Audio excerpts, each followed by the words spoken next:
Yeah, being mindful of the time. Let's get going. I know more people are going to filter in, but welcome to Coffee with a Purpose, everybody, and welcome to candidate season, where we're going to have several sessions meeting candidates for school committee, select board, moderator, and possibly other positions as well. So we're really looking forward to that.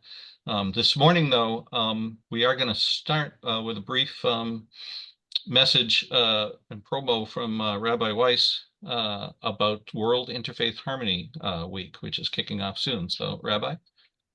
Yeah, thank you so much, Doug and Sarah, for this invitation and opportunity just to share very briefly about this exciting new week. We're kicking off this particular week.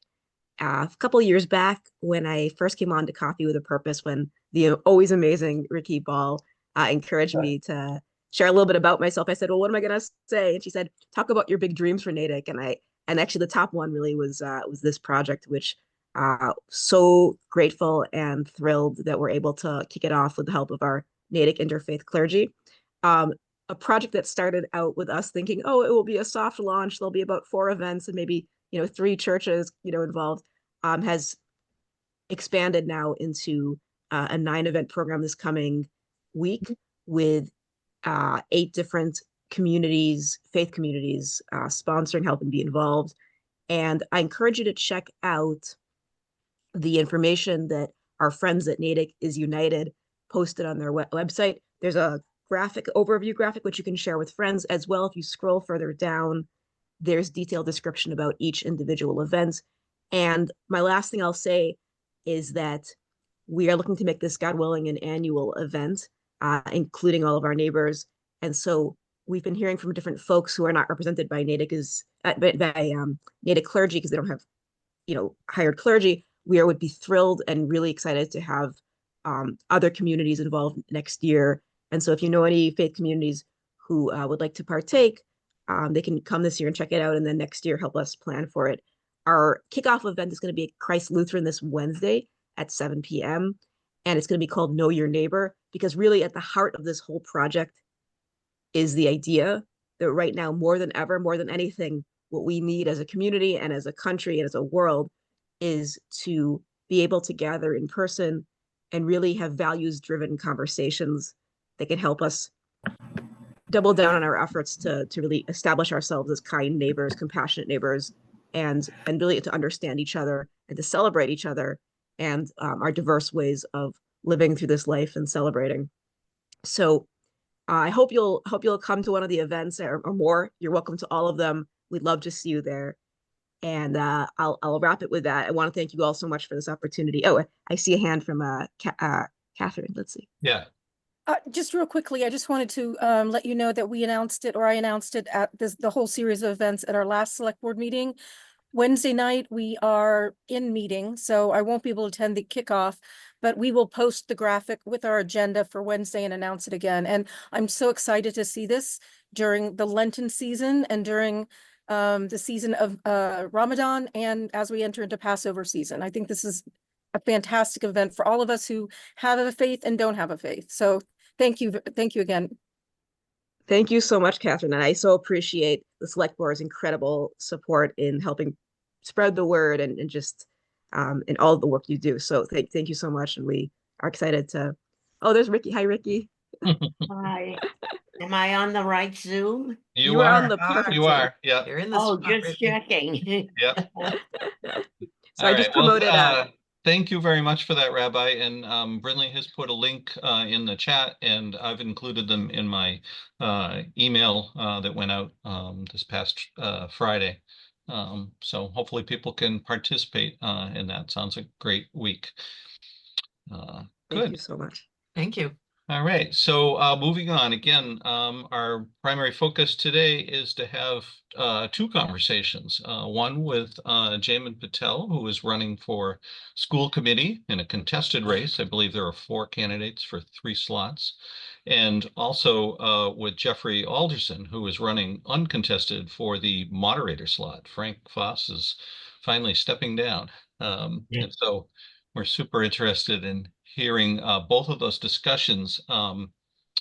The way we would like to do that, or at least that we're going to try approaching that, is we're going to just try pretty much splitting our time this morning in half. So I think I don't know whether we did the official coin toss or not, but I think we'll have Jaymin go first. We'll start with introductions, so both Jaymin and Jeff have a sense of who's in the audience. I'd ask you folks to be absolutely as brief as possible in your introductions. We've all got amazingly interesting stories, but we want to allow as much time for the candidates as possible. And the one other important logistic is over the course of this, and I know today as well, there may well be candidates for the same office present, either physically or online. And just in fairness to the candidate who's presenting, any other candidates there? So for instance, this morning, Donna, I believe you're there. I think it's only fair if you pretty much are just a spectator on this. If you're name checked in the conversation, you can respond to that, but I'd ask other candidates for the same office to refrain from active participation, if we can do that. So with that, let's move to introductions. Who's at MetroWorks with you, Martin? Yeah, we'll start with Judy. Hello, I'm Judy Dixon, housing equity advocate Yeah. At Family Promise Metro West, which works to provide housing, works with families toward housing stability, both for families who are actually unhoused and start with us in shelter, as well as a much larger prevention and stabilization program. Both of those programs have complete wraparound services that support families in growing their income, career development, education, ESL, getting a driver's license, finding childcare, getting a car, accessing community resources, finding healthcare, all of those things. Thank you for being here. And Martin Kessel, co-hosting this event, and 25 years on town meeting. I just checked, it's hard to believe. And probably my most active position in town is chair of the Open Space Committee, which is 23 years. So getting on there in years. Maybe it's time for me to look for a replacement at some point too. But I'll let you just give your name. Sure. Candidates, and then you can have a longer introduction. Sure. Jeff Alderson, running for town moderator. Jaymin Patel, running for school committee. Morning and welcome. I'm Kathleen Donovan. I'm a 34-year Natick resident. I've been on the library board of trustees for many years. And I guess I say recent 2-year recruit to keep Natick beautiful. I'm Donna McKenzie. I'm town meeting member and former school committee member and involved in many things, but I'm here today to cheer on my neighbor, Jaymin, who's running for school committee. I talked him into running and he actually kindly picked me up. I've got a dead car in my driveway and we came down together, but I'm really excited he's running, so. Thank you. And we'll turn it over to the people online then. Great, thanks. Polly. Good morning, welcome candidates. I'm Paul Carew, I think 66 years town resident, and Veterans Director in Natick, serving all the needs of veterans and their families. Welcome. Thanks, Paul. Tom? I'm Tom Daly. I 34 years resident of Natick, member of Spark, and climate activist, and welcome. Thank you, Tom. Carol Berkowitz. Yes, good morning, Carol Berkowitz, 50-year resident of Natick and love Natick and am interested in all things Natick. For coming. Thanks, Carol. Getting echoing from someone there. Gianji? Oh, Pat's on flight. Yes, hello, good morning. Sorry about that. Whoa. Oh, wow. Has two, I think he's down to one now, so Okay, good. So my name is Jean Gimonard. I'm more than 25 years resident of Natick, and I'm just simply attending to this meeting. It's wonderful to learn what's happening in my neighborhood, in my town, and that's it. So I always enjoy this morning coffee with you. Great. thanks. Rick?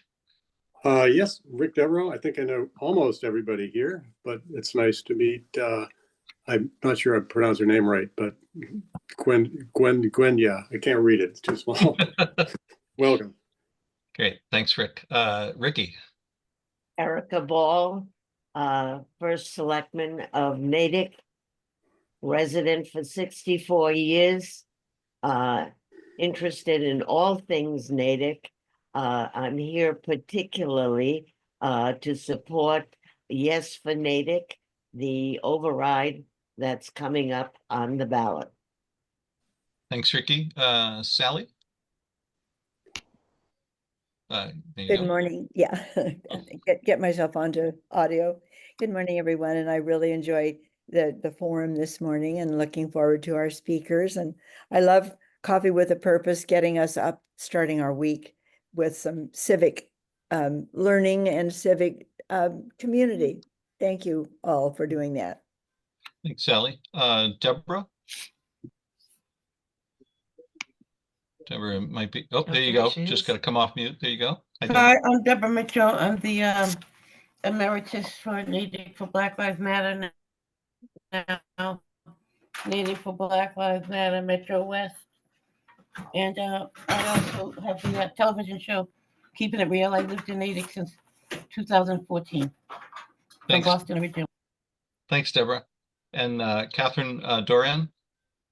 Hi, it's Catherine Doran. I'm about to head into my 31st year in this town.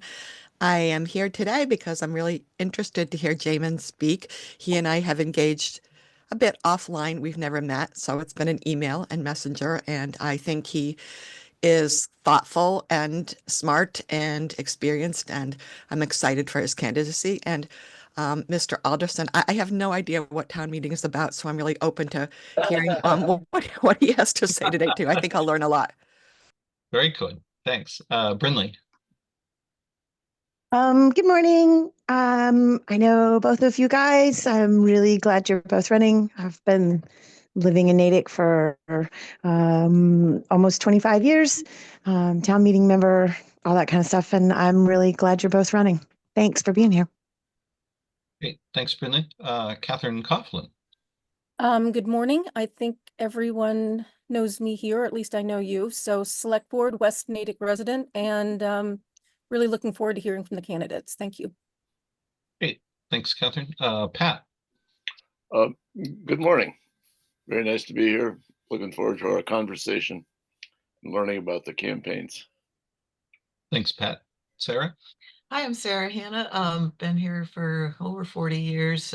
I've been a town meeting member, not quite as long as Martin, but pretty close, like 22 years.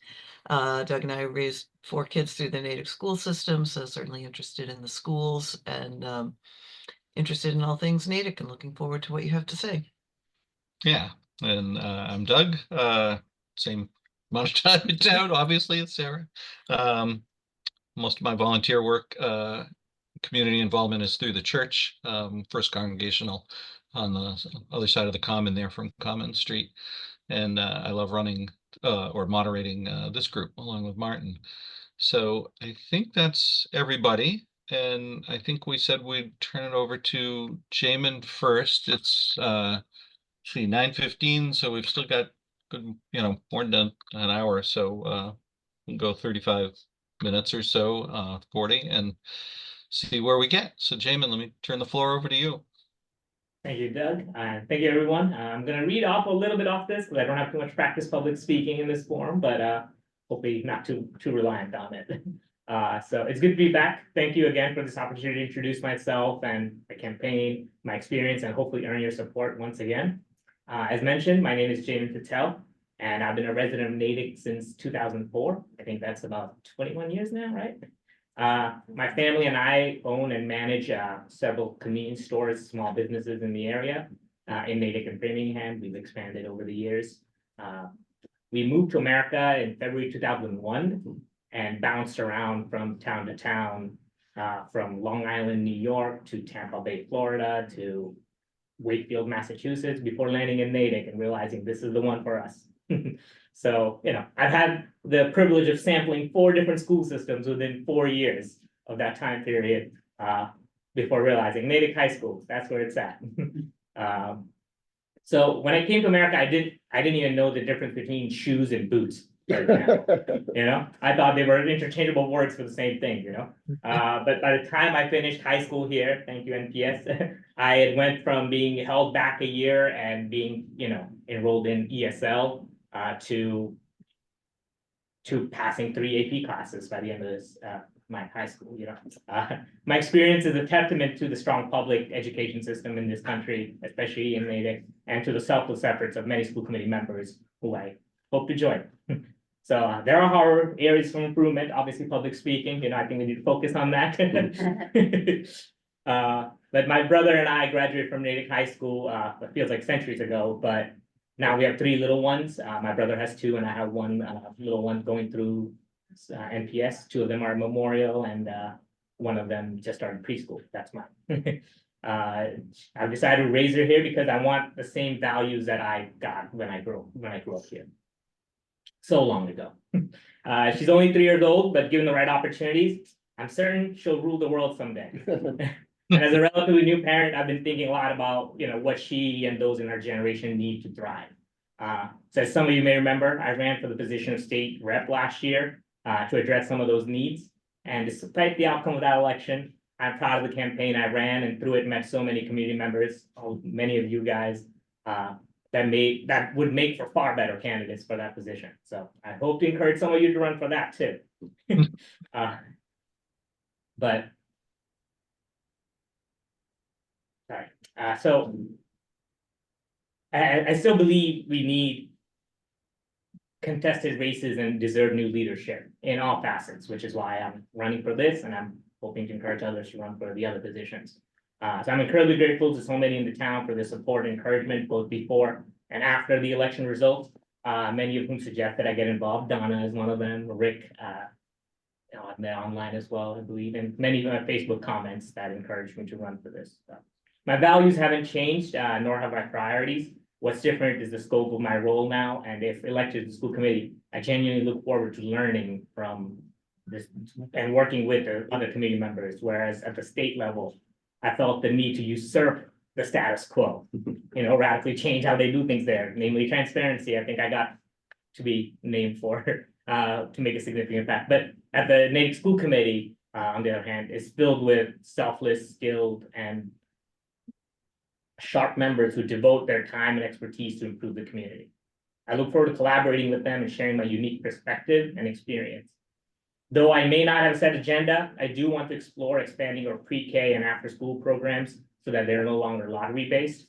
My daughter was lucky enough to be part of winning the lottery for the NP or the Natick preschool, but my niece wasn't. And I think that's unfair. I think all Natick residents should have that opportunity because it's a really great program. And like others on the committee, I want to provide our students, educators, and administrators with all the tools and resources they need to shield the children from any political nonsense or misinformation that distracts from, you know, their primary goal of just providing a comprehensive education like the one I received here. I also recognize that we need to be fiscally responsible and deliver value to the taxpayers.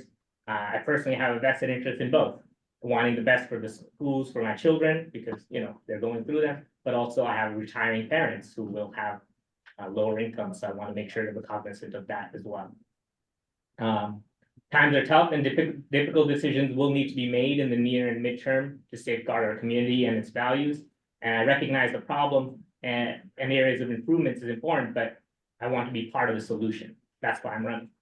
I'm running actually for this and town meeting, by the way, just doubling down. So I want to be part of the decision-making authority that helps clear a pathway to success for the next generation. And I plan to bring my unique perspective and a fresh set of eyes to the school committee and the town meeting.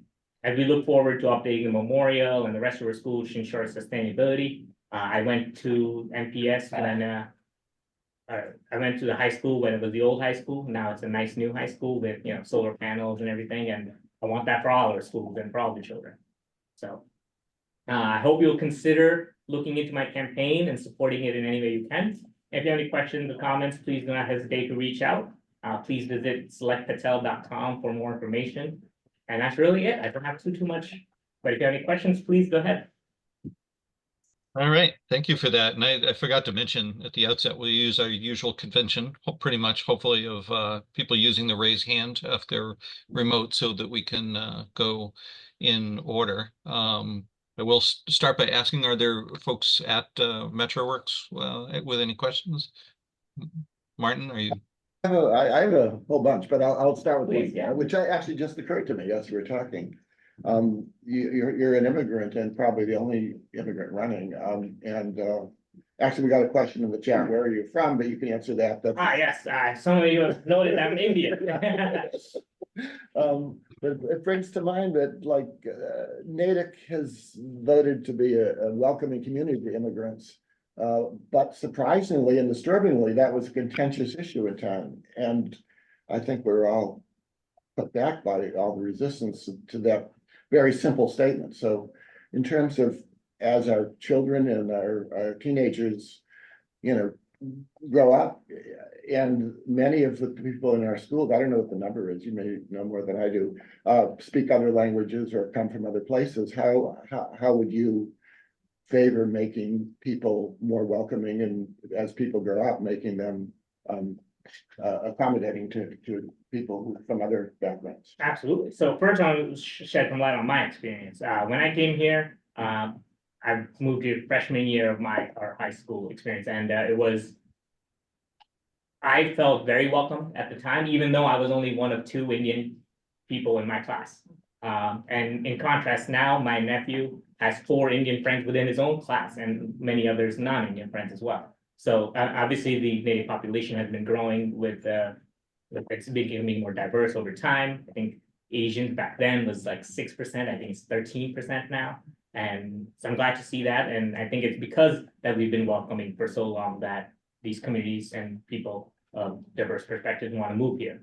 And I think with regards to language, I think I was a beneficiary of the ELL program and things like that. And I know our school runs it. I was at one of the presentations of the school committee meeting where they discuss the ELL students and everything like that, and they have a great program. I think they're doing a good job. I appreciate the select board doing the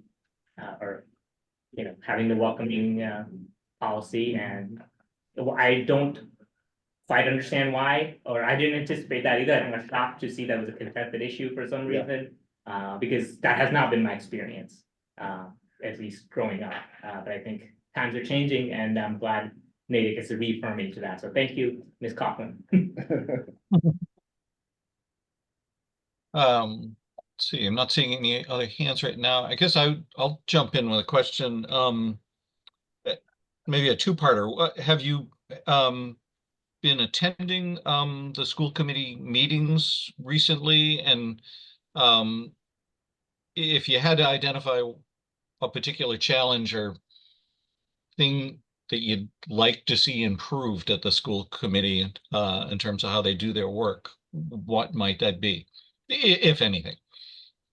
So I've attended a few meetings over the past 3 months, and I've reviewed some from the history books there. But so far everyone seems very cordial. Everyone is very professional, and the way they communicate and collaborate is something I really look forward to joining. I don't know if I have any complaints as to how they do things, but I want to bring pre-K and after-school programs to their forefront and their attention when I get there.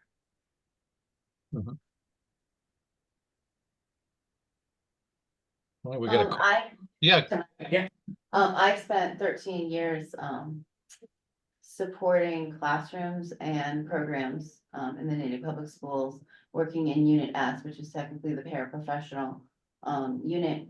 I served as a librarian, as we've spoken. I know your niece and nephew at Memorial for 6 years. And I was also a contract negotiator for that unit. I'm curious about, what is your feeling about the non-professional folks that keep our schools running and the compensation that they deserve? I think they deserve what they're getting paid, if not more. I think all our educators and administrators, everyone plays a crucial role in what they do. And I understand budgets aren't infinite, right? But they allow for the educators to be able to focus on educating. right? Just like doctors aren't the only medical professionals we need nurses more often than we need doctors. So we need all the support staff to make that happen. Obviously, we need to make cuts, and those are going to be difficult decisions that we will consider on the school committee meeting, and they already have. The superintendent's already posted some members that need to be cut, and unfortunately, without an override that's going to be coming up, I think there'll be more cuts, and I don't want that to happen. So to be clear, I am I also support yes for Natick, and I'm supporting the override for that reason. Yeah. Ricky, were you gesturing that you wanted to ask a question? You got to come off mute though, if you can find it.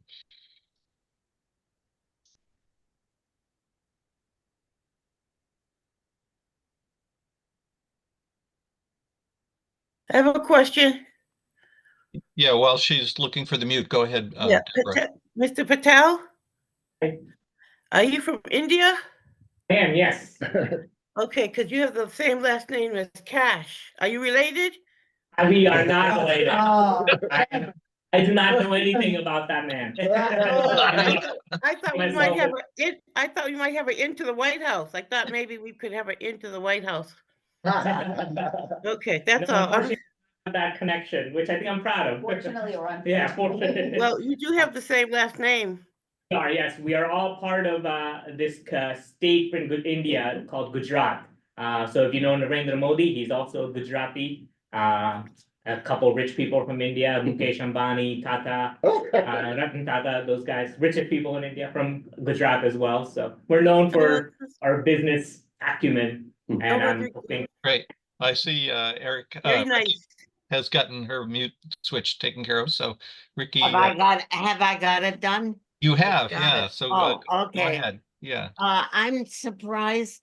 I would like to understand more about what Mr. Patel said about preschool and after school. I was a founder of Natick Extended Day back maybe 40 years ago. I don't know. And eventually that was folded into the school system. I thought that there was an after school program for all grades. I was incorrect. What is it currently? So both the pre-K and the after-school program are lottery-based, to the best of my knowledge, where because there are space constraints, not everybody who wants access to those programs can get it. As I mentioned, my niece was not able to get in, and we had to essentially get her to Framingham somewhere. Sorry, go ahead. I see. So how many students does that lottery serve? I just reached out to the preschool administrator, April, I think Davenport, to see how many people are left out, but I don't think any of them should be left out. So I agree. When we started Natick Extended Day, it must have been almost 50 years ago. It was a private system. It wasn't in the schools. And we went for about 26 years as a private after school setup. It was at Bennett Hemingway. And finally, the schools picked it up and made it system-wide. I certainly agree with you that it should not be a lottery. It should be an integral part of the school ladder. But thank you. Yeah, thank you for that. And I want to commend you as an immigrant for being actively involved in the town. I was an immigrant from Austria during World War II. And I don't know if you know, but I came to Natick 64 years ago, and I was fortunate enough to be elected the first woman selectman in the town's history, and ran and was elected 3 times. So it is very important, especially in these days, that immigrants be highlighted and their beneficial role to our society be recognized, so that this anti-immigrants movement, which is so toxic to our society, be counteracted? Thank you so much. And it's because of immigrants like you that spearheaded those programs that immigrants like me are able to join in and push them forward. I think those programs are still fee supported. And I mean, obviously, I would want to see them be integrated in the NPS system and supported through the taxes over time as well. But as of right now, just expanding in any capacity is a win. So thank you. If there's no other questions, I have a few more. I'll just pop in here and there. I know last time you were here, there was a discussion about local versus statewide issues, and many people were saying, well, why are you getting involved against David Linsky, who's, why don't you work on a local issue? And you said you were talking about being more aware of the state issue and the issue and the reason that that's important. So I guess what has made you decide to get involved in local town issues, including school committee and town meeting both at the same time? Yeah, absolutely. It's actually people like you. Oh. The answer is pretty straightforward. Yeah. So when I ran, it was just because I wanted to get involved for this any position. I want to get involved, and obviously the federal level is a dumpster fire, as we all know. And there's no scope of trying to get involved there at this point and trying to fix it, at least not at my level. I thought, let's try the state level, because I noticed most of those seats go uncontested, and because of that, I think democracy is struggling, right? We have an aging legislature that essentially is just clinging to power instead of adopting fresh perspectives and new solutions. So I was passionate about that, but going around campaigning for that, I met many community members. Many of them suggested that local positions can make as much as a difference as any of that. It's actually more so, right? Locally, we can make more improvements, and they convinced me that I can help out here, and I want to help out any way I can. And not running for state rep out of the question. I might do that again in the future, but in the meantime, I'm trying to help any way I can and get involved. So I've got another question as well. I guess that has to do with kind of public engagement. I'm thinking that, of course, we're right in the throes of the whole override discussion, and the school committee is a big driver of the need for that. Or not the school committee, but the school department, the school budget. And so there's been a lot of attempts at meaningful public engagement about that and educating the citizenry as to why we're in the budget situation we are. Previous to this, there's a whole journey over the decision to close Johnson School and the public engagement around that process as well. And I think folks are probably all over the place in terms of how well they thought the school committee did in the public engagement on either or both of those initiatives. Do you have any thoughts about that? Either of them individually or just in general, what are the success strategies for good public engagement by the school committee? Yeah, I think the school committee's made many efforts to engage the public in, at least the Johnson. I know there were a bunch of blogs, there were a lot of people who had opinions, and they were incorporated. And I think it was a contested issue because a lot of people were affected by it. And I think we may have something similar with Memorial moving forward as well. But all of these things work better the more engagement people give to these things. I know I go to Natick 101 sessions, for example, and there's nobody there, right? There's maximum 12 people. And I think the more people engage, the more the committee has information to essentially absorb and factor into their decision-making process. The fewer the people that get engaged, the less strategy they can come up with to at least address all the concerns that they have. But yeah, so I think they are doing a good job of engaging public, but the public has to do their part of expressing their concerns and trying to work with the school committee as well. How are you keeping up on all that's going on in the town? What tools are you using to be aware? So I'm using Pegasus to get on to the meetings and everything like that. And I haven't shared too many of my thoughts just yet, but everything's available. And that's what I love about local politics as opposed to state politics. Everything's open meeting and you can go back and see anything you want to get informed and engaged. Okay, I'll jump in for another question. Sure. I think I have two more in line here, but I think, Yeah, please.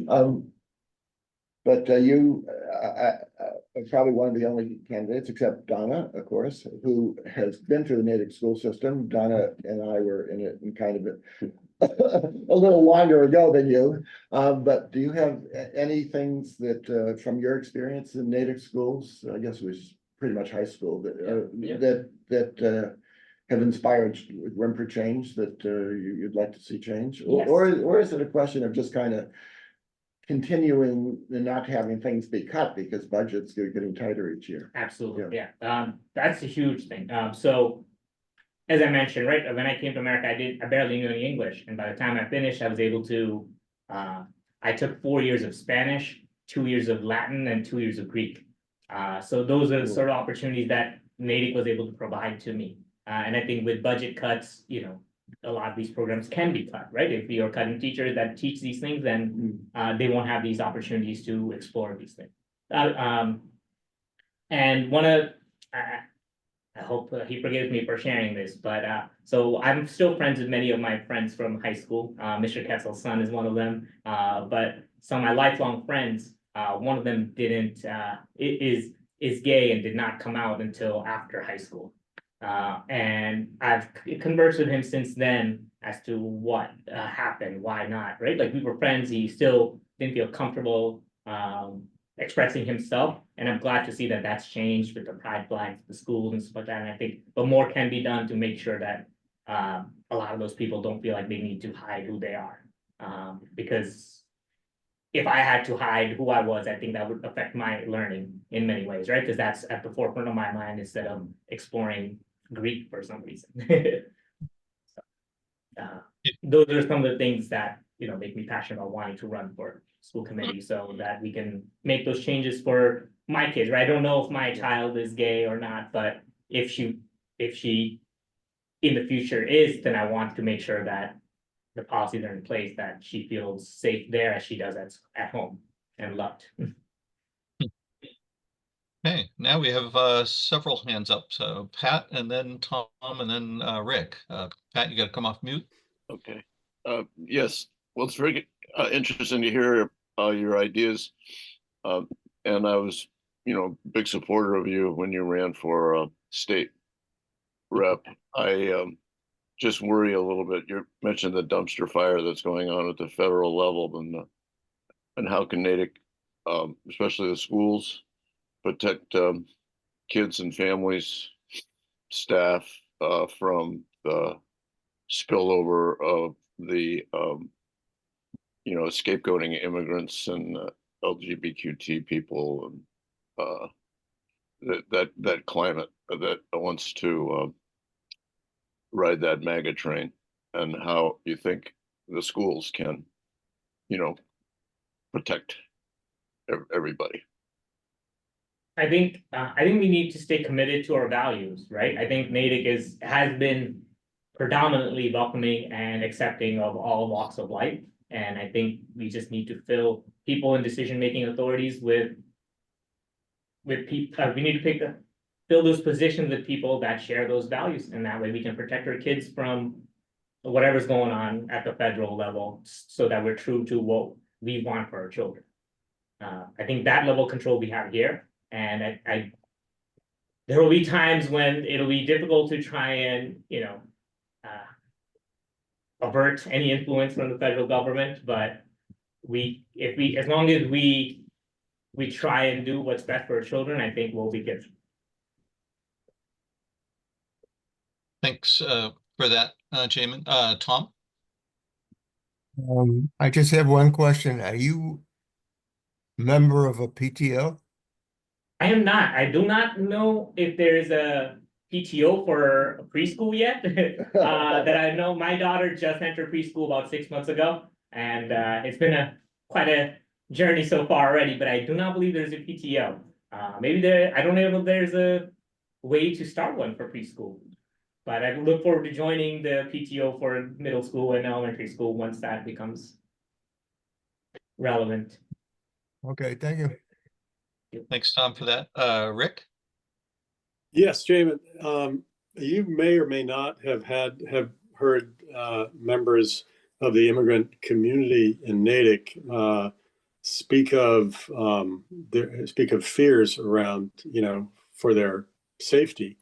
And I'm wondering, what kind of role do you see the schools playing as this fear continues to grow, which I think some of us expect that it is going to grow and spread.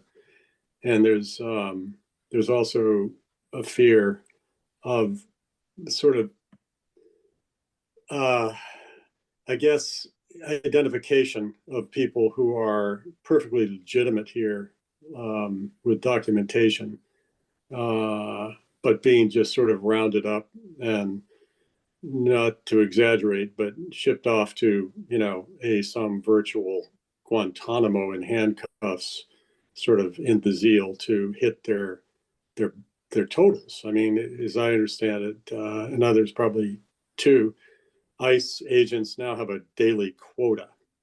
And to make that quota, there is an indiscriminate quality that inevitably starts to happen. When people can't produce their papers and things like this, our African American community and many other communities have experienced this in the past. So just want to sort of see what your thoughts are about schools and how their policies are, being threatened as safe havens for kids, and what sort of policy could you imagine the school committee coming up with? Sorry to ramble on the question, everybody. No, I completely understand. I've been in talks with some people who also feel that who feel scared and frightened of what's to come, especially with the new administration's policies. And the schools, I think the best thing they can do is what they've already done. They've been informing the communities through email. I received one recently with asserted, what their response would be should federal agents come to the schools, and how we would prevent them from accessing and just violating our children's privacy and anything like that. And so I think in being informed and making sure that the town community is informed about those policies, and if any incident does occur related to that, to let them know so that everyone can make the proper decision for themselves. For those of us who don't know, I assume the policy you're referring to is one in which any visit from an ICE agent would immediately be referred to the principal of the school, and in no uncertain terms, it would be made clear that basically school policy and I believe state law also, protect children from protect schools from invasion. Is that correct? That's correct. Yep. And so I went to I believe a Natick is United meeting where someone mentioned that in some other communities, a lot of immigrant parents aren't sending their children to schools for fear of being, deported or anything like that. And to prevent anything like that from happening in this town, we need to make those emails a regular occurrence so that everyone's updated if there's any incident that happens, and more importantly, that it doesn't happen, so that more parents feel comfortable sending their kids to school on a regular basis and not disrupt their education. I think for you, it'll be particularly important if you're on the school committee, because people will look to you. Okay, sorry, Doug, carry on. Oh, no, that's fine.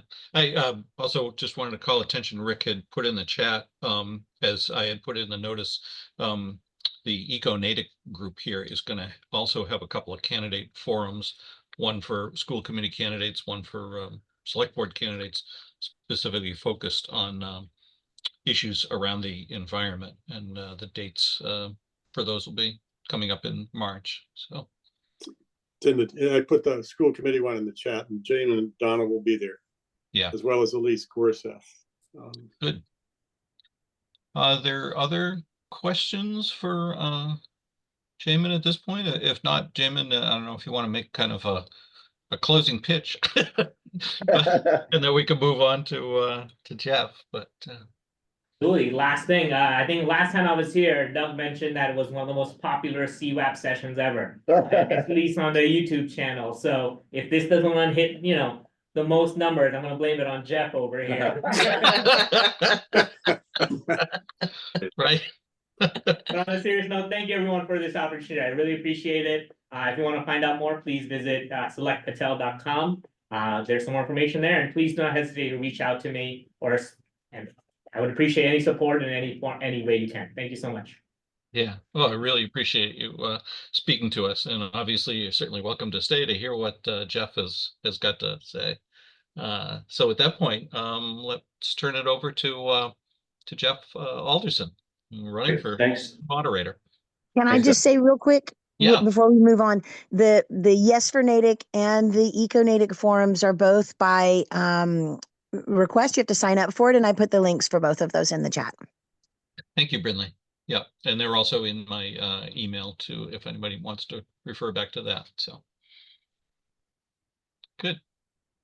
Well, thanks, Doug. Thanks everyone for having me. I have come in person to Coffee with a Purpose a couple of times in the past. I live right here in Natick Center, so I walk by Common Street almost every day. And this, unfortunately, is my first time in MetroWorks. It's really wonderful in here. It's a great resource to have. So I think it's interesting. I listened to everyone on the phone introduce themselves. Ironically, I am the person on the call who has lived in Natick the least amount of time. We actually, in February of 2015, is when we did our, remember the big blizzard in 2015, is when we actually did our home inspection. And there was like 5 feet of snow on the ground as we looked at our house, but we knew that was gonna be our house. And so my wife, Sarah, and I moved into Natick in April of 2015. Move-in weekend was Easter weekend. So that's got a nice bit of history there for us. I was kind of making a note here as you were talking particularly about all the things that you said about getting involved. First off, thanks for running for town meeting, particularly representing the immigrant community. Most of my coworkers at MathWorks, so I've been working at MathWorks for 8 years. I do education products at MathWorks, which is a pretty big role at a company that size. Almost all of my colleagues every day are from India. I talk routinely about them, about issues with visas and what it means to be in Natick and how welcoming our community is. So thank you for that. And I also like what you said about getting involved in Natick in any way possible. And that's sort of how I've tried to live out my short tenure so far in Natick. And I was just rattling out some notes of things since I moved into Natick. I try to put them chronologically, just to give you an idea of what you can do in 10 years as an active citizen in Natick. 2 months after being in Natick, I heard there was a vacancy on the school committee. And I threw my name in the hat to join, to be appointed to the school committee. The reason for that is I've been doing education technology for 25 years now. That's funny to say, I'm only 48, but I've been doing ed tech for 25 years. And I threw my name in the hat. I volunteered through the typical website process as you do. I'm a volunteer, what committees you're interested in, select committee or the school committee. And then I think I went up to the podium and explained who I was. No one in the room had any knowledge of who I was. But what I had was a passion for education and public service and civil service.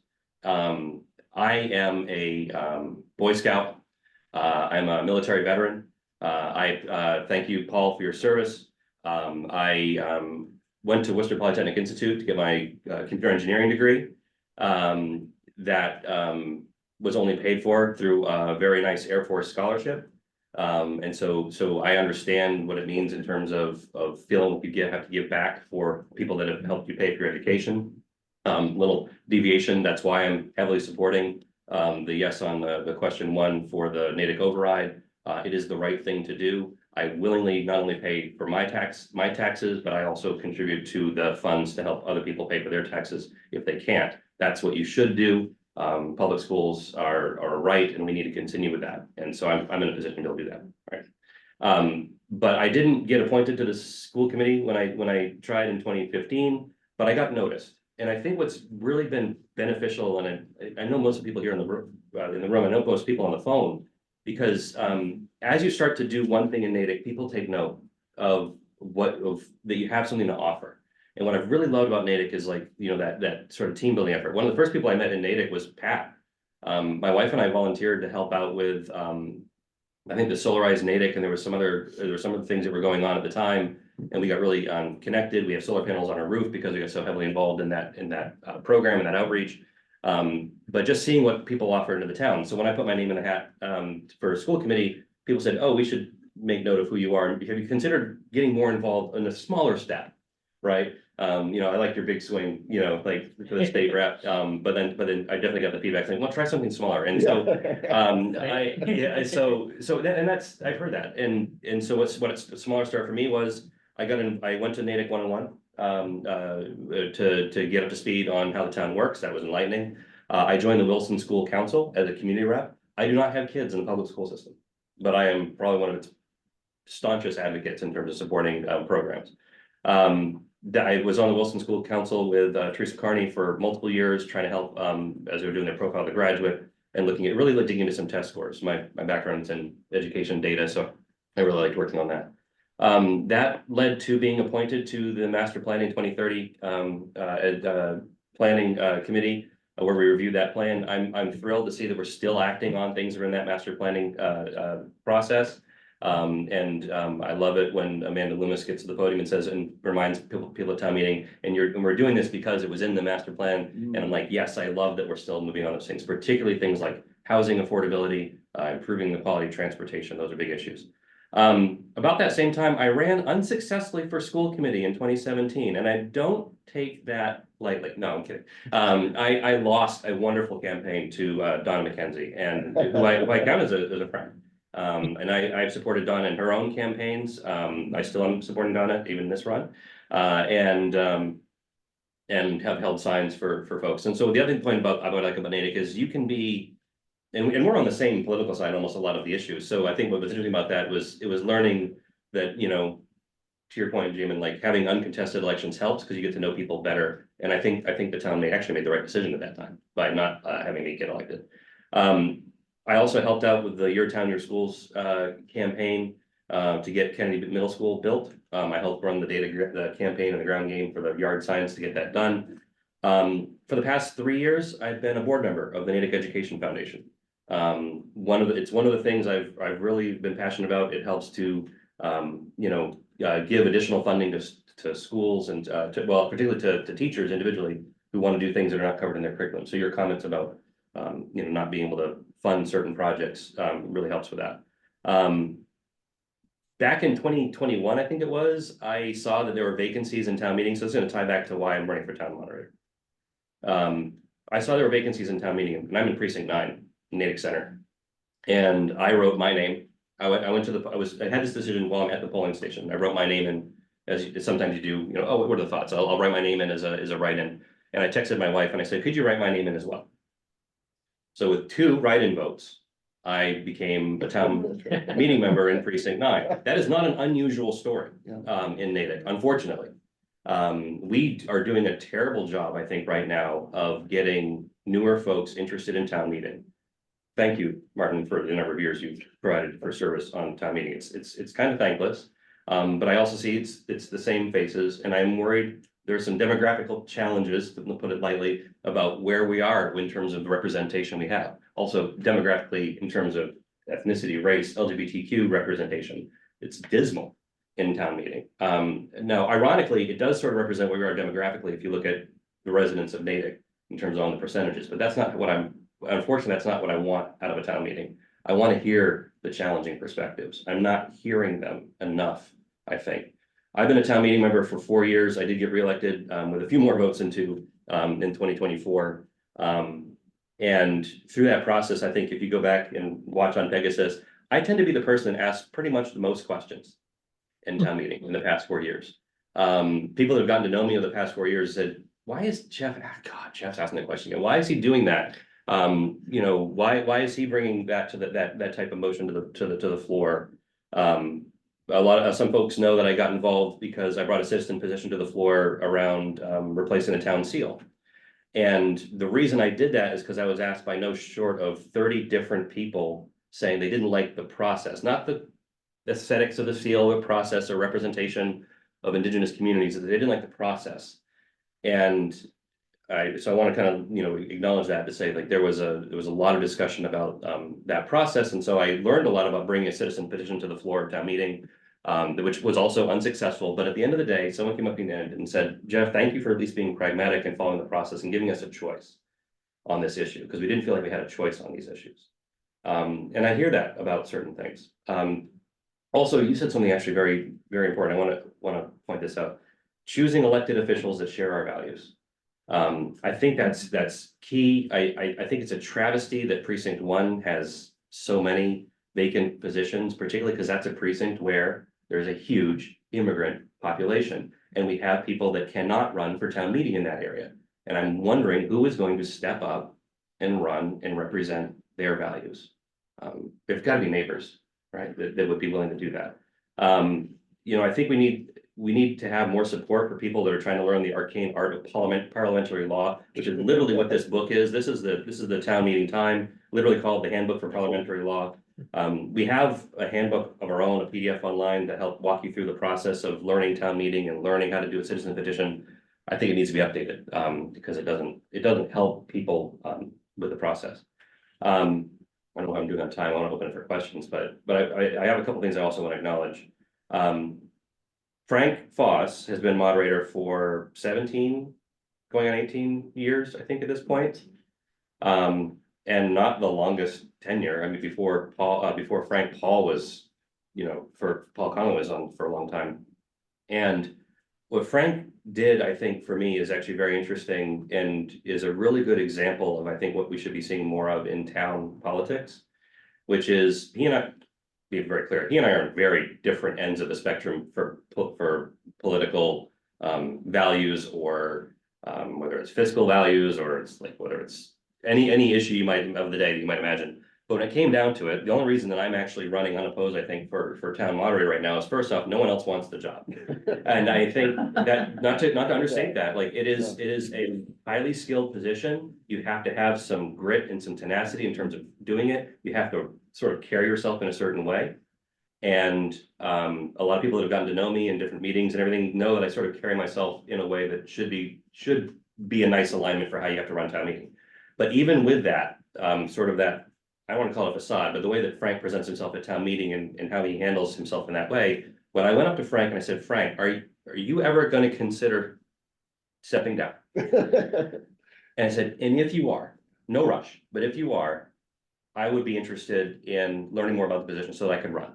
And I said, and I'll tell you right now, I'm never going to run against you because I don't want that kind of an uphill battle. I don't think it would be successful. I don't think it would help anybody. I said, this position needs knowledge and professional development. You have to know how to run a good town meeting, and you have to understand how stuff behind the scenes gets done. Town meeting is not the 4 to 6 days we meet every spring and fall. It's months of effort leading into what comes out of that warrant, communicating what's in the warrant, educating and training new town meeting members on the process, all the logistics behind the scenes for that, and including all the committee appointments. And so Frank did something interesting. He let me use the deputy moderator sort of name to join the Mass Moderators Association, attend their professional development, go to their annual meeting, start to learn what it is to be a moderator. So I've actually already started to do training, walk the walk, to try to understand how to do this job. And that was the best thing I think he did, was to help me get up to speed in the professional development. And I think just to cap it off there to say, I've been trying to have a lot of one-on-one meetings with different folks. I've had meetings with select board members, school committee members. I've had meetings with the town administration already to understand logistically what's going to happen, because if you look at the way it's going to happen, the voting happens on March 25th, assuming I get voted, which unless someone does the mother of all write-in campaigns. And I'll tell you right now, if you're in Natick and you do a write-in campaign and you beat me for town moderator, it is yours with my blessing. Know what you're getting into. But I'm also meeting with Todd Gillenwater and the Finance Committee, because what's going to happen in quick order is your vote is on March 25th. Town meeting kicks off right in the middle of school break on the 22nd, which is what a gavel in, gavel out, because we're not actually going to have the meeting. We're going to gavel it in, adjourn it really quickly. We meet on the 29th of April. That's a month. And you wouldn't expect a moderator to be up to speed in a month. And I'm telling you here, for anyone that's listening, I'm probably more up to speed than the average person about what the moderator position is going to be. And I'm looking forward to being in that role for the town for as long as you'll have me.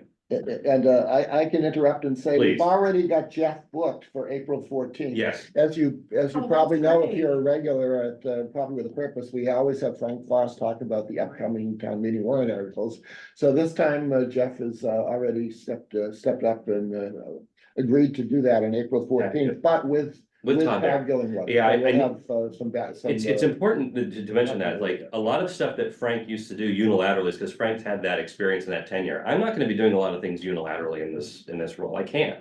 I don't have that firsthand knowledge yet. So coming to Coffee with a Purpose on April 14th, Todd is nice enough to come in tow and to try to understand that. I'm also very respectful of the nice, separation. While there is appointment responsibilities for the finance committee, Todd does a really great job of running that. I'm learning about how Todd runs the committee, what he needs in terms of new appointments and new folks. But I'm thrilled that he can join me and help, with sort of the process sort of types of questions. We already have questions. Great. Yeah, Catherine is first. I know Sarah's got one and I got one. So Catherine, you want to go? 3 quick comments. Jeffrey, you are impressive. Thank you for your service, and you have my vote. I'm excited to have you in that position. Thank you, Catherine. Appreciate that. Great. That was quick. Wow, man. Kudos for conciseness. Good job, Catherine. Sarah. So this is a really specific question, but I was struck by your comments about getting in as a write-in with 2 votes and the people the lack of so there's so many vacant slots in precinct 1. This is something Brinley and I have talked about a lot. One thing that's occurred to me as a longtime town meeting member is perhaps there would be an opportunity, and I don't know if this is in your realm as moderator to promote this, but to sort of have town meeting buddies available for new people, because it can be daunting. You walk in there and there's all this parliamentary procedure and everybody but you seems to know what's going on. And I know personally, I would be very willing to, be matched up with somebody to help them, sit with them at town meeting. And it's like, what's going on here? And I don't know if something like that were publicized, whether that could help. But I just throw that out there. You don't even need to respond right now, but just something to think about, because it has been a problem for a long time. And it would be wonderful to think about it, a way to improve I it. agree with you 100%. I was only successful joining town meeting as a member because I leaned on people that had been there for a while. Rich Sidney, Josh Ostroff, giving me ideas and feedback about how to both handle myself, how to navigate things. Lesson learned, I think I got shut down in grand fashion by Frank, and he and I still laugh about this, because I tried to raise a point of no quorum in a very long night where the vote count was dipping and dipping and dipping, and I misphrased it. I said it, the intent was there. What Frank knew exactly what I wanted to do. Frank had his own motivations for keeping the meeting going, as he does. And I didn't phrase it in the right way. And so he didn't take it. And then the next night, it happened again. And someone had counseled me on the proper way to say it. And I said it, and you can see the look on Frank's face that, yep, I figured it out. And but your point about having a buddy or a mentor system, I think there's a town meeting mentor program would be a wonderful addition. The town moderator does have the responsibility, or I don't know if it's out of tradition, it's not on the charter, but Frank has said traditionally he would have sort of an orientation for new members soon after the election. And I think I'm going to look into part of that being looking for volunteers to be someone that could be sort of their ride along for that. Also, I just want to take if I can, just point out a couple of things about increasing interest in participation in town meeting. I actually was at a meeting last night and someone had said to me, you know what, just the fact that we have a new moderator is enough for me to actually consider signing up to be on town meeting again. Wow. And a lot of people are going to have different motivations for why that is, whether it's past experience with the town meeting, the process, the previous moderator, that's fine. But I think change is an opportunity to get more people involved. Also, I don't feel young anymore, but when I'm at town meeting, I do feel a little bit younger. I hate to say that, but I'm 48, and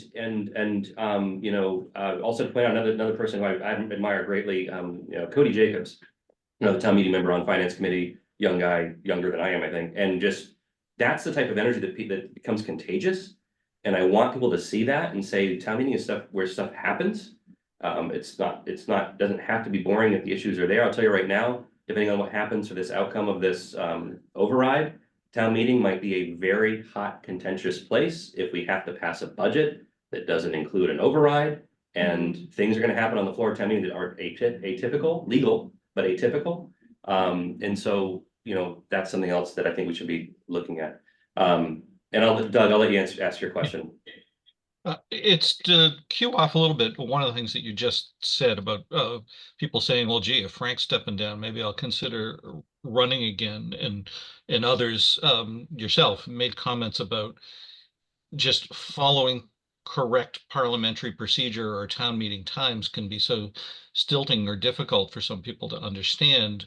I think they may feel that Frank had a very heavy-handed approach, and I'm not casting aspersions on him, or at least I'm not intending to, but for folks that feel like, how could town meeting doesn't work because we have all these weird arcane rules. How, as you step into the position, how do you view it in terms of, do you have some latitude as to what gets enforced, what doesn't get enforced? I think you mentioned in your opening comments that town meeting times could use some updates, but until that's done, we're still beholden to it. So it's funny you say that, and I literally have the book with me because I didn't know what question might come up, so I'm prepared. I'm trying to understand this. It's the way you run the meeting.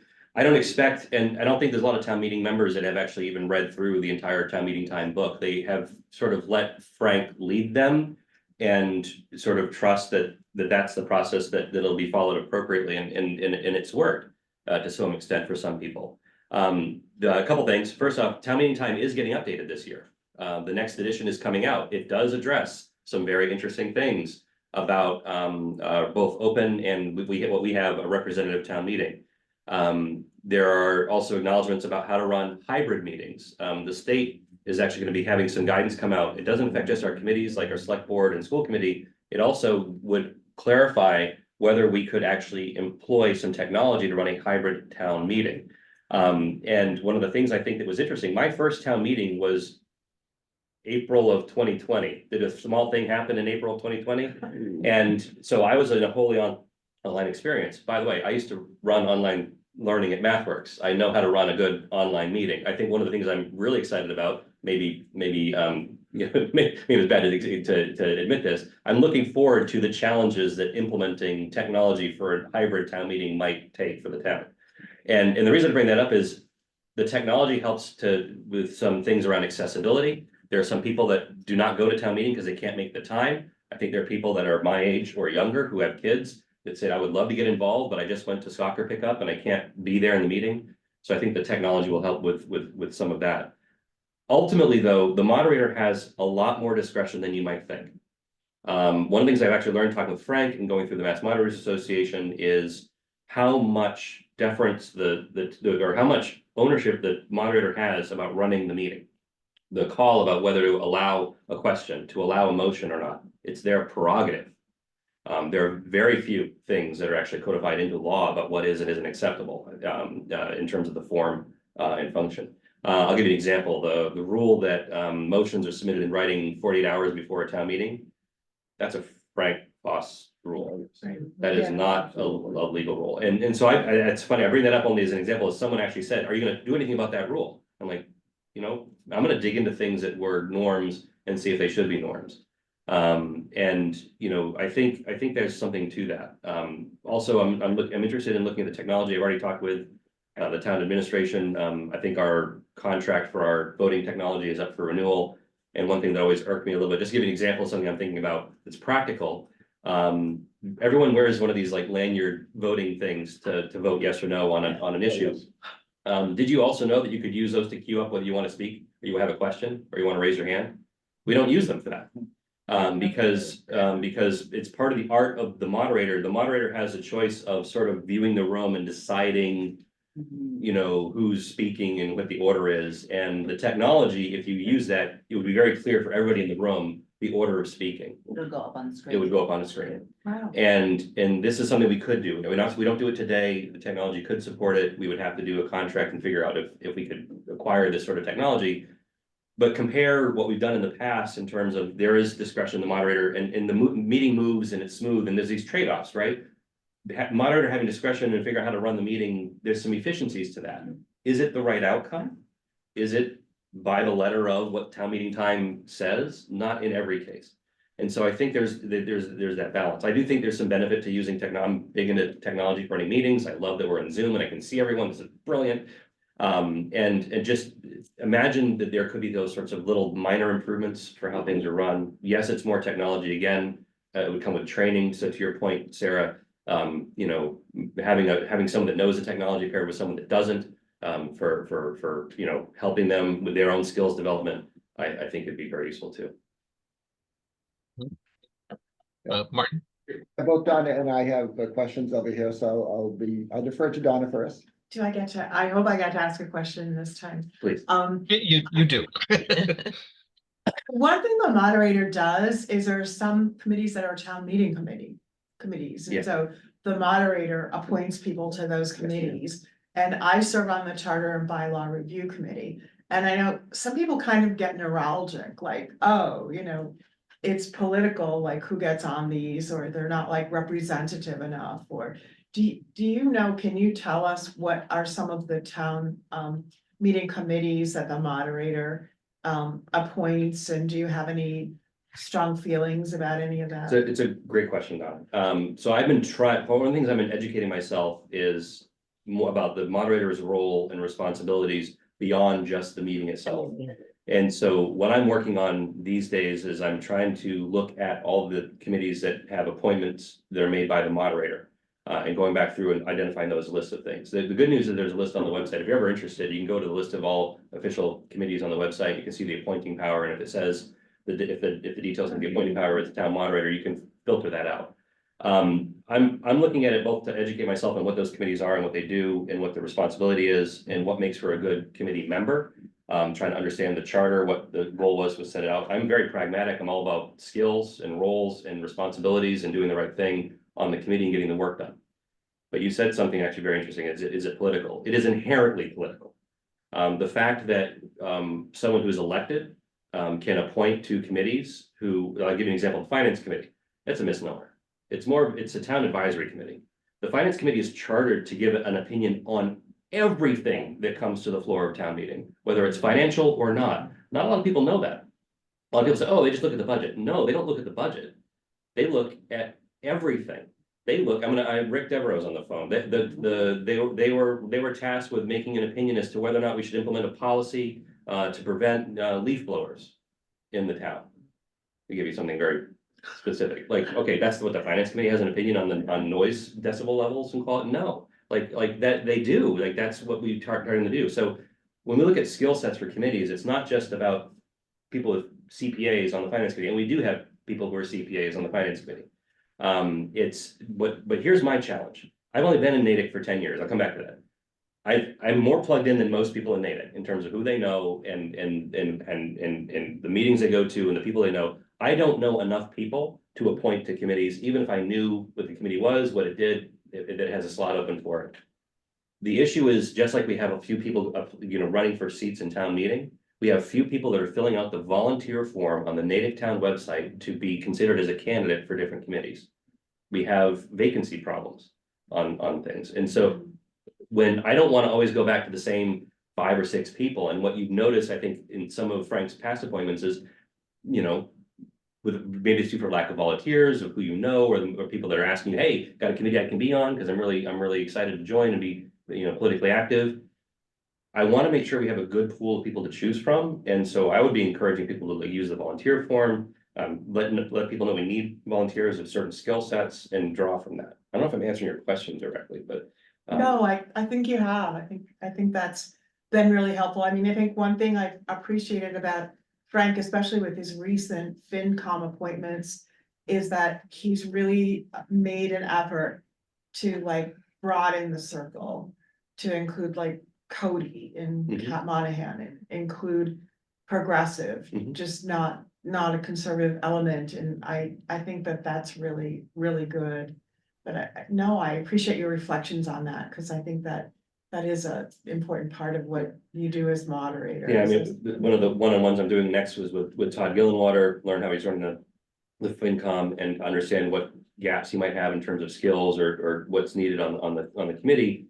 But also, I'm going to be setting up one-on-one meetings with people whose term is expiring and finding out if they're willing or interested in continuing to serve on the committee, because continuity is also important for these committees as well. Yeah, and just to reiterate something that Martin, I think, said earlier, when you come back in April to walk us through the warrant, you will be joined by Todd Gillenwater, recognizing that because finance looks at every single warrant article, his presence at that meeting is going to be super useful as well. Catherine, you've got your hand up. The subject of town meeting is something near and dear to my heart. I've been the last year or so talking with members of the current board or committee. And yesterday I had a very long conversation with someone who's about to step down at the end of March for family reasons. And I asked this person a number of questions, such as, do you think 15 is too many? Because you have the difficulty getting a quorum. And do you think that the scope, in other words, does it make sense to have what is in effect, Jeff, what you said, an advisory committee? Because I looked at, over the summer last year, I looked at the 31 other representative town meeting charges. So there are 32,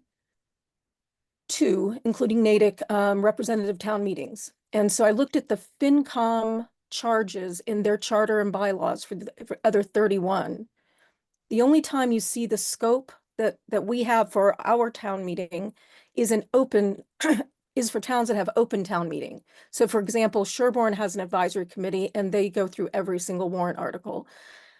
Do we need the FinCom looking at zoning articles? Do they have that expertise? If it has no financial impact on the town, I think that you could probably get more people to volunteer if they didn't have to do so much and weren't stretched so thin. And then the last point I want to make is the creation of subcommittees. I've watched subcommittees, and then I've watched the general FinCom where, you know, everybody comes together and they go through the entire book. The questions are nearly identical. And so what we're doing is we're asking staff to show up at night after a long day when they've been working all day, multiple times to answer the same questions. And that has an impact on retention. We actually had an individual who was being hired as a department head. And when the offer was finalized, he had asked around and then said, you know, I don't want to sit around in the spring and in the fall for 8 nights in town meeting. I don't want to do that. And I understand it's a requirement. I respect that, but I don't want to do that. So we lost talent. And so I really would encourage either the CRBC, which is kind of, in my opinion, asking the Fox to organize the hen house, or the moderator, or any number of people to look at the course and scope, the size, the charge, and how often they meet, and undertake like a serious reform so that we can get a committee that doesn't have, problems getting a quorum, doesn't have, you've got 15 people and you can't get 7, and that's a problem. That's all. But I do want to say also that they work extraordinarily hard. This isn't about the individuals on the committee. It's about the scope and, scope, charge, and composition. But I see what they do, and it's a thankless, long task. So I want to thank them individually for doing that, but also encourage us to think about a different way of doing it. Catherine, to the point as always, I've enjoyed all my interactions with Catherine because she's actually one of the folks that have helped also mentor me through very different processes in town. So I really appreciate it. All your feedback is actually spot on. I'll say now, I don't know the answers to all the things in terms of the outcomes for some of those items, but there is one thing I want to point out. I think the reason that open town meetings tend to have a scope for finance committees that look more advisory at all issues is because the size of open town meetings in terms of how many members there are, it's sort of delegating the responsibility up to speed on the issues to a smaller group. And so in our case, we have, if we filled everyone, it would be 180 elected seats. The intent, I think, in the charter was that the finance committee would look at all the issues and come up with a recommendation. And try to, have the minutes of their meeting reflect sort of the synthesis of questions that the general body would have asked. It's being used as a proxy for informing, the general town meeting. What I find is there are town meeting members, and not to name names, there are town meeting members that show up, read the finance committee recommendation book and vote exactly how the finance committee is done. And I've seen those folks lock up a little bit when the finance committee has no recommendation on an issue because it was a split vote or there wasn't a majority. And you can also almost see the process just grind to a halt when sometimes when those things happen, where someone on the town on the floor says, oh, do we need to get a positive main motion to move this forward? Just because the finance committee did not have a recommendation or had an unfavorable recommendation to something doesn't mean we can't at town meeting vote for it. And I think regardless, and Catherine's exactly right, is it the right scope? Is it the right size? The reason this works really well with open town meetings is there's very hard to get 400 people to think about what what is in all of a 38 article warrant, and they need sort of like a distilled version, right? So like if you go to the ballot and you say, well, the last state ballot we had 5 questions on it. I have people that will read that and look for those pros and cons and to get that distillation of what the issue is and all the things that for and against and all the research and all the facts. The finance committee is doing that today, whether they're experts in the topic or not. And they're doing that because our charter says that is what they need to do. I do hear you on the size. I also think it's very interesting. We have a 15-person finance committee, and almost all the recommendations I've seen that are unanimously recommended come in with like 10 and 0 votes or 11 and 1 or 11 and 0 votes. Where are the folks that aren't there? So I think even with a 15 committee member meeting with quorum issues, I think you're onto something. We had quorum discussions at town meeting, like we have 108 people, we can't get 91 to show up. If we have 15 on the finance committee, we can't get 8 to show up. I think that's an issue.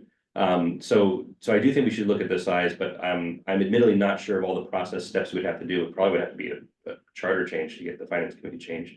Yeah, I hear your point about having staff show up to multiple meetings, even though the questions are the same. I do think that the town meeting actually changed the town staff and administrative staff don't have to show up to every town meeting. We made that change, I think, and that's going up to the state to be approved as part of the special action. I mean, we get the words wrong. But good point about, I didn't know that the finance committee subcommittee meetings were causing the same sort of churn. So it's good to know. Yeah. Sarah? So I want to echo a lot of what's been said about the finance committee. They put in so much work, having gone to their hearings and seeing that book that comes out. I know as a town meeting member, there certainly is this issue of, are they, is town meeting just a rubber stamp for what finance is doing?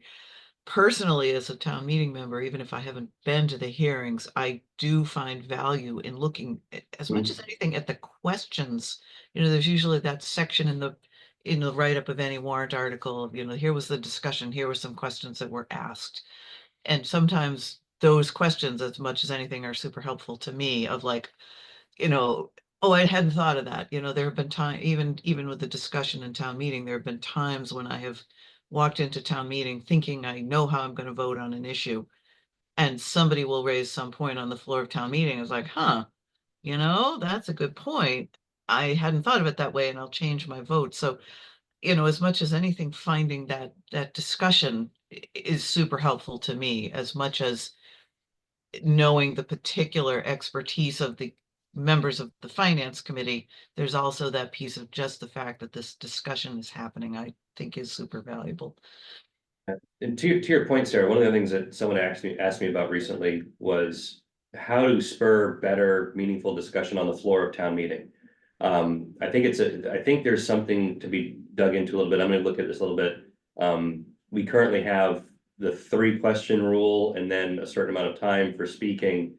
And then I've been in this position as well. Like I get to my 3rd question, and someone from the town staff answers my question, and now I have a follow-up in my head and I can't use it.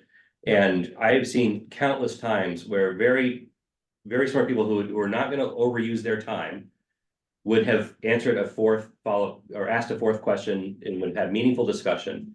And we don't do a good job of town meeting members sitting, or passing your question on to the next person or having sidebar conversations. Hey, I didn't get to ask my fourth, so could you ask it for me? It's a very nice tactical way of doing that. So I'm actually going to be looking at, again, it's one of those things I think which is it's a traditional rule, not a chartered or a bylaw rule in terms of how much time there is to speak. Like that's something we can change and we can adopt as a norm. Can you allow someone a fourth question and take that time away from their comment? So that's what I'm thinking is there's another way of approaching this is to not bound the number of questions and just bound the time. And so if I give you 5 minutes, you can use it in questions or debates. You have 5 minutes. And sometimes people get through their questions very quickly and then they would like to keep engaging with that.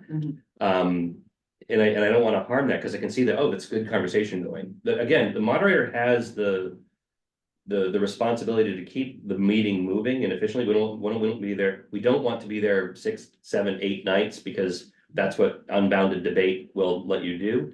But so I think there's a balance of having bounded debate, but also not stifling the good dialogue. Because Sarah, what you said is very important. Like, oh, that question made me think of something. We have rules about how often you can get up to speak. But also, I think in terms of the training, also to tie back to some about the professional development for new town meeting members, you're not in this alone. We don't sit like, it's not like the House of Representatives where you sit in your party on one side and your Republicans on one side, Democrats the other, and you don't talk to each other. We don't sit like that in town meeting, but there's nothing preventing you from sitting by someone that you could say, hey, I didn't get a chance to answer my question. Could you ask this for me? I think I sat next to Ian Meverak once, dear friend, and I ran out of questions and I turned to him and he asked a question for me. And that doesn't happen as much as it could, this collaboration amongst the town meeting members. I think, Don, even you and I did that sometimes. I know we've done that on a couple of issues that over the years where there's some particular thing that we think there's going to be a lot of, this issue might be brought up. And, if it's like, if this issue comes up, I will jump up and address it. But I think you're right that could happen more frequently. That's as much as a parliamentarian, not a trick, but an art than it is what anything that's in town meeting time. How you handle yourself as a town meeting member to be more actively involved, that requires some training and some art. And that's what I've tried to learn over the past 4 years, how to ask the right question, how to ask questions that are more amplifying, go into areas that are, haven't been discussed yet, or try to add value. Those things. I know Brinley's got her hand up and right. I'm sure I had a question as well, and we are approaching our 10:30, but yeah, Brinley, why don't you go first? I just wanted to say real quick that I'm really appreciating this conversation.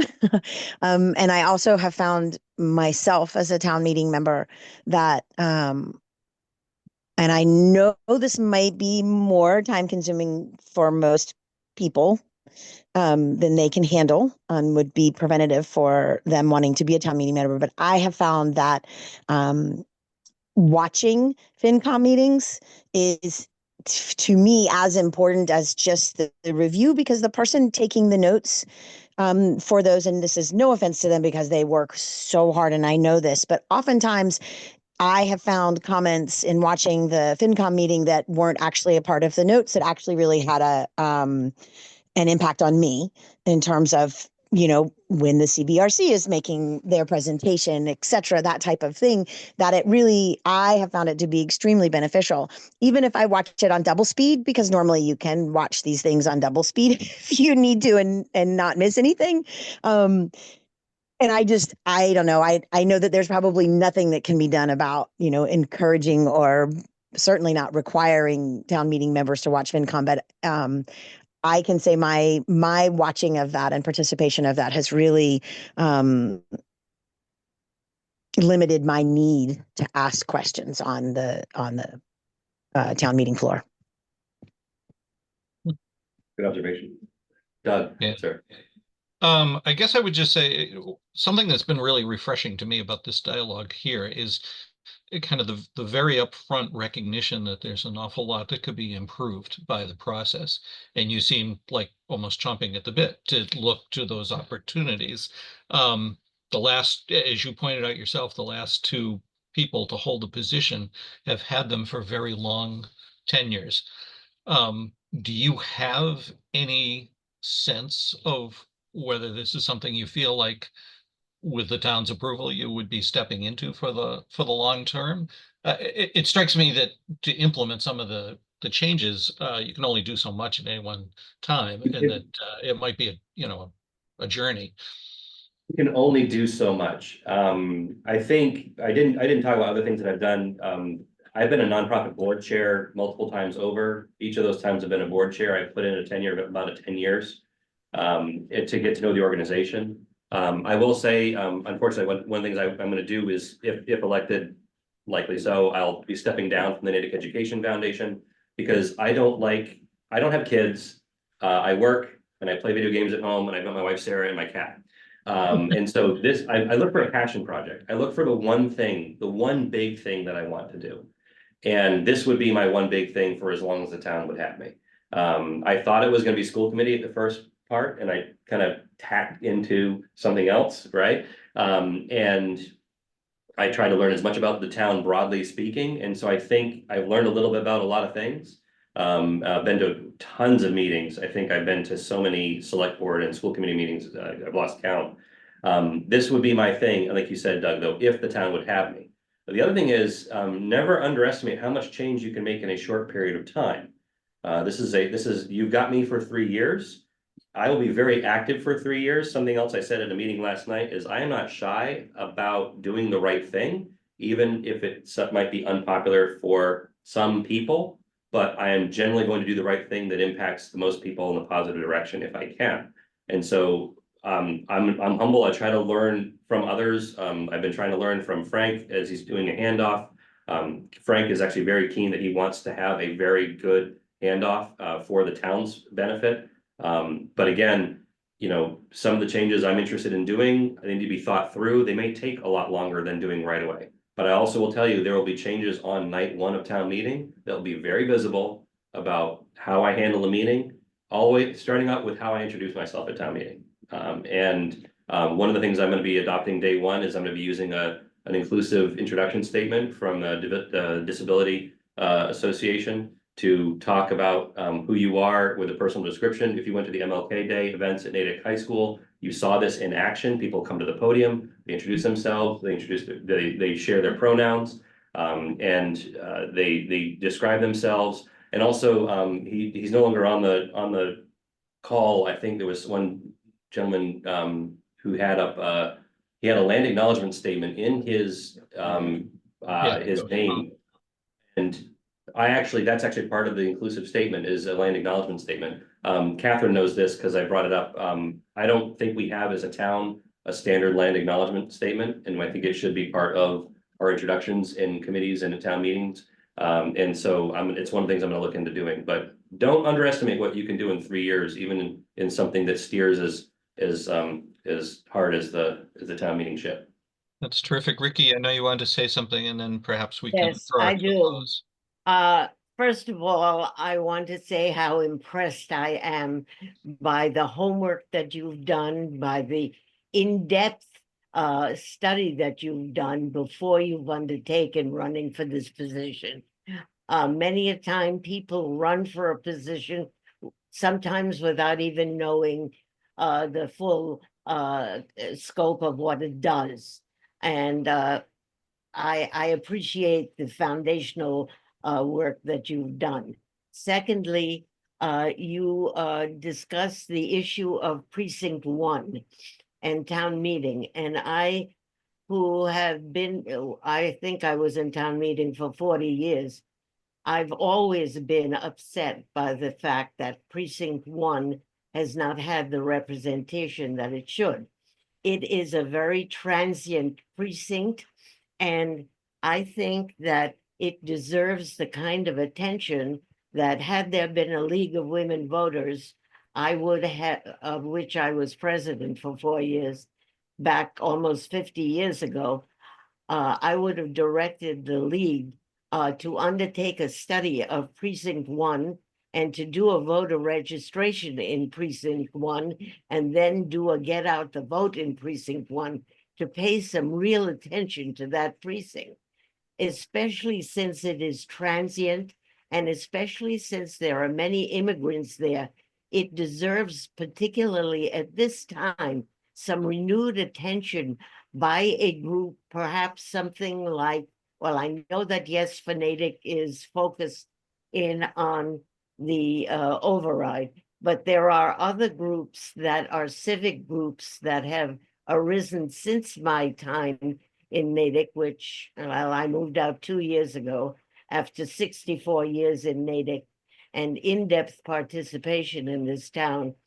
I think that is tailor-made for a project, whether it is junior and senior students at the high school to do a census of precinct 1 and really put together a project and develop a registered voters there and participating voters. It's a long-term project, but it's one that deserves some creative thinking and some solution, because it's been ongoing for many, many years and it deserves to be addressed. Thank you, Rick. All right.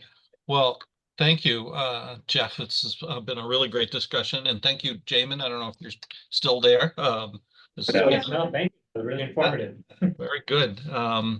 Yeah, this has been a terrific morning, and we'll continue next Monday. Next Monday we have Elise Gorsuth running for school committee, incumbent, I believe, and Bruce Evans, incumbent, running for select board.